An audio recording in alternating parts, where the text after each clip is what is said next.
tous et bienvenue sur J-Pro Menuiserie. Aujourd'hui, on va parler d'un outil qu'on utilise un petit peu en menuiserie, mais pas tant que ça, c'est le pied à coulisses. Vous avez été nombreux sur la chaîne à me demander si c'était utile d'utiliser pour un menuisier ou un charpentier le pied à coulisses. Alors, on l'utilise peu en menuiserie, mais on l'utilise dans certains cas.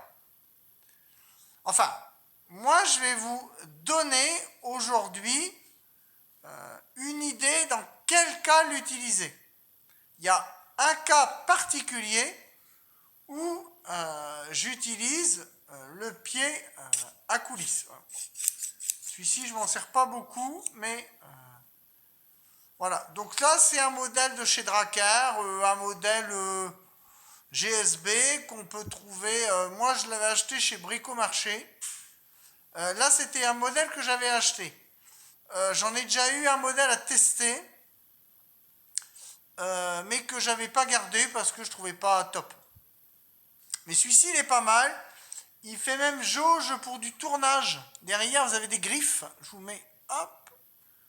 Alors ça, c'est utilisé pour les diamètres.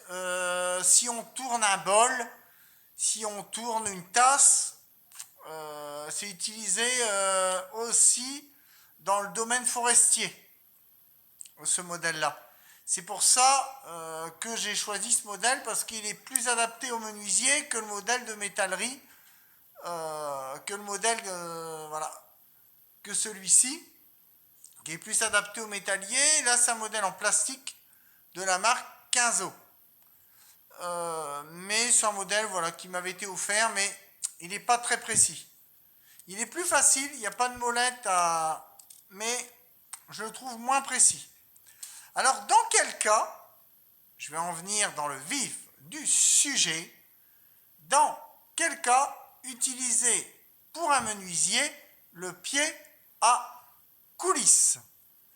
Eh bien, c'est dans l'épaisseur des tenons. Là, j'ai un petit tabouret à réaliser dans le cadre de mon travail d'animateur et en tant qu'ancien menuisier.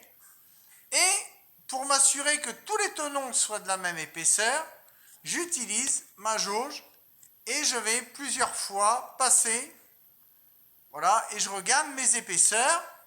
Donc celui-ci, c'est un manuel, hein, c'est pas un numérique. Il y a des modèles numérisés, mais celui-ci, c'est pas le cas. Moi, je préfère un modèle manuel comme celui-là.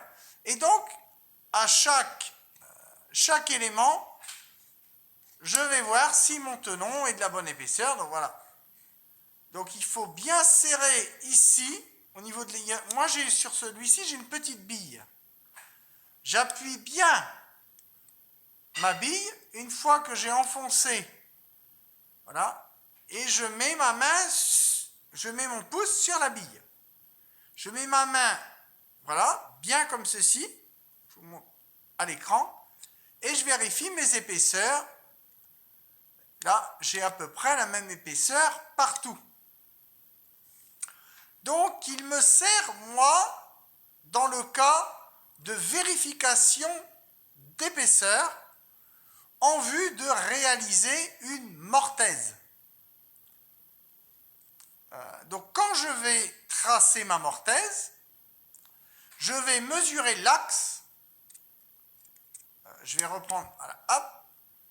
Une fois que je l'ai enlevé, je vais mettre un coup de crayon sur mon tracé de mortaise, là et là, et je vais reporter comme ça sur l'autre planche, sur la planche femelle. Je vais reporter mes deux pointes que j'ai ici, mes deux pointes d'axe du pied à coulisses. Ça va m'aider à avoir un tracé plus précis et à avoir un emboîtement à force.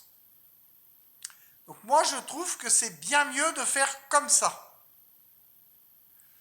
Et donc moi, le pied à coulisses, il va m'aider dans ce cas-là. Si je prends l'autre modèle, puisque j'ai amené mon deuxième modèle bas de gamme, on va être pareil. Je tiens à la molette. Là, je n'aurai pas de vis de serrage ici. Et c'est pareil, si je fais avec celui-là, je peux reporter, pareil, sur ma mortaise, mon écart pour vraiment être pile poil des deux tracés. Donc moi, je m'en sers de repérage et de pointage. Moi, il me sert surtout à ça, le pied à coulisse, repérage d'épaisseur. Contrôle et repérage. Donc, c'est les fonctions que je lui donne. Après, il sert à plein d'autres choses, comme je vous disais tout à l'heure. Il peut servir, vous voyez les griffes ici, pour quand on fait du tournage. Alors moi, je n'en fais pas de tournage sur bois, mais il peut servir aussi, dans ces cas-là, pour mesurer l'anthrax. L'anthrax des diamètres d'un bol, d'une tasse. Mais moi, je ne m'en sers pas de cette fonction. Mais, si vous êtes amoureux du tournage sur bois, vous pouvez vous en servir dans cette fonction-là, c'est-à-dire au lieu d'utiliser le grand bec ici, vous utiliserez les deux pointes, je vous montre, les deux pointes ici. Que ça soit pour le modèle plastique ou pour le modèle en métal, ça sera exactement la même chose, c'est les mêmes pointes. Voilà. Donc vous voyez, donc le tourneur sur bois, il utilisera cette partie et non pas celle-ci. Alors moi, pour remplacer le pied à coulisse, pour les profondeurs, etc., je vous en ai déjà parlé dans une précédente vidéo, moi j'utilise la jauge Craig, que j'avais eue dans une quincaillerie industrielle il y a quelques années, et j'en ai deux, j'en ai un dans la caisse de la voiture, ça me sert partout. Je trouve que c'est beaucoup plus précis, les mesures on les voit mieux, c'est mieux inscrit. Moi j'arrive mieux, je l'ai en pouces et je l'ai en millimètres. Moi je préfère cette jauge-là. Déjà c'est moins encombrant, je le mets dans la poche, dans le bleu, etc. Dans la poche du pantalon. C'est très pratique, donc moi je préfère la jauge Craig, mais si vous êtes amoureux du pied à coulisse, continuez avec le pied à coulisse.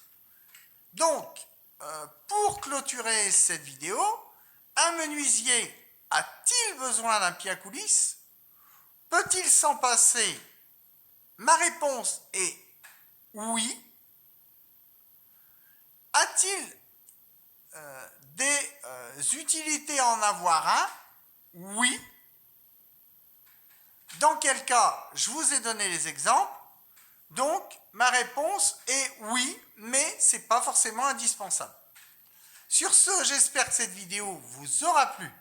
Likez, commentez, mettez des pouces et je vous dis à bientôt sur J-Pro Menuiserie. Portez-vous bien. Ciao, bye bye.